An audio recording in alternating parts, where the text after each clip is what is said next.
مليان دلدول يا دلدول، عيل مهبول يا دلدول، ولا عرض وطول يا دلدول، ولا شخصية عمال شغال يا دلدول، في كلام بطال يا دلدول، ده بقى خلخال يا دلدول، برجل ولية دايما مغرور يا دلدول، عايش في الدور يا دلدول، بيلف يدور يا دلدول. وش هدية.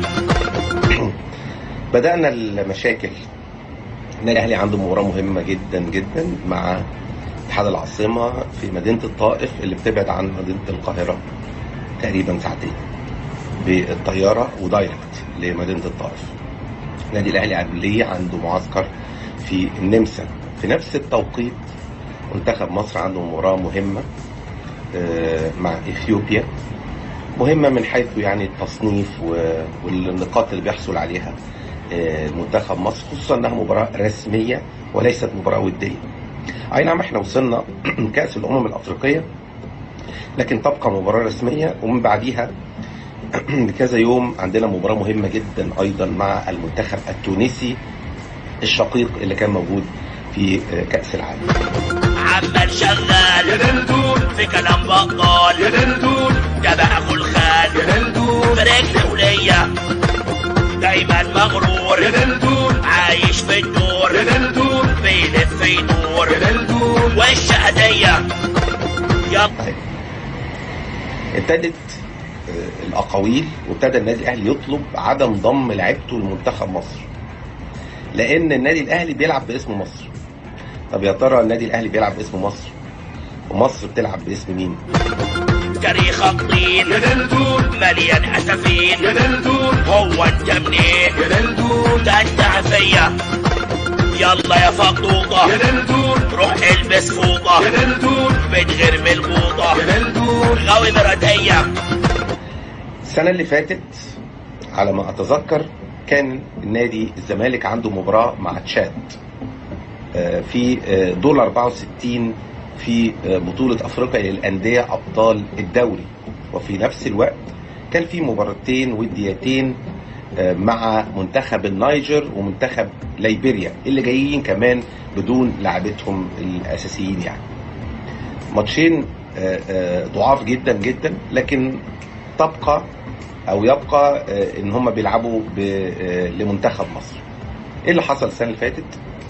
النادي الاهلي وجمهور النادي الاهلي اعتراض كبير جدا على ترك لعيبه الزمالك يلعبوا مع النادي الزمالك في بطوله افريقيا للانديه ابطال الدوري في دور 64، وقالوا لازم يقعدوا يلعبوا مع منتخب مصر امام النيجر وامام ليبيريا اللي هي ماتشات وديه. وطبعا بعد الضغط ده فيتوريا قال لا. وعمل ايه فيتوريا؟ قزعة وعبيط يا دلدول، بيحب الصيد يا دلدول، والشكل الحيط يا دلدول، وقفك ليا زحق وخناق يا دلدول، داخل في سباق يا دلدول، اخرك تتساق يا دلدول. عالمديرية. فيتوريا مع وجود حوالي 5 أو 6 لعيبه في منتخب مصر قرر انه يعطي 2 لعيبه فقط للنادي الزمالك، كان زيزو ومحمود حمدي الونش ربنا يشفيه ويعافيه، وترك بقيه اللعيبه. الغريبه كمان ان هو ترك اللعيبه بعد ما لعبوا المباراه الاولى مع منتخب مصر امام على ما اتذكر ليبيريا او النيجر مش فاكر، ولعبوا ماتش مع تشاد، واعتقد كمان احرزوا اهداف في مرمى تشاد، ثم عادوا مرة أخرى عشان ينضموا لمنتخب مصر المباراة الثانية اللي هي كانت مباراة النيجر أو ليبيريا. يعني كمان لعيبة الزمالك الاثنين بس اللي تركهم فيتوريا ما سابوش منتخب مصر خالص، لا ده لعبوا المباراة الأولى راحوا انضموا لعبوا مع الزمالك، المباراة الثانية كانوا موجودين على دكة البدلاء، وبقية لعيبة الزمالك ما انضمتش أساسا للزمالك، ودي في ماتشات ودية لمنتخب مصر مع النيجر وليبيريا اللي هم من أضعف منتخبات القارة. دلوقتي هنلاعب منتخب إثيوبيا اللي كسبنا في المباراة الأولى كأننا بنلعب البرازيل 2-0، والمباراة الثانية الودية هتكون مع منتخب تونس، واحد من أقوى المنتخبات في القارة السمراء واللي كان متواجد في كأس العالم في قطر. دلوقتي بعض الألسنة وبعض الصحفيين والنادي الأهلي نفسه بيطالب بعدم ضم لعيبة النادي الأهلي لمنتخب مصر. يلا يا مسخوط يا دلدول واطلع لك صوت يا دلدول عيل هلفوت يا دلدول. حالة نفسية.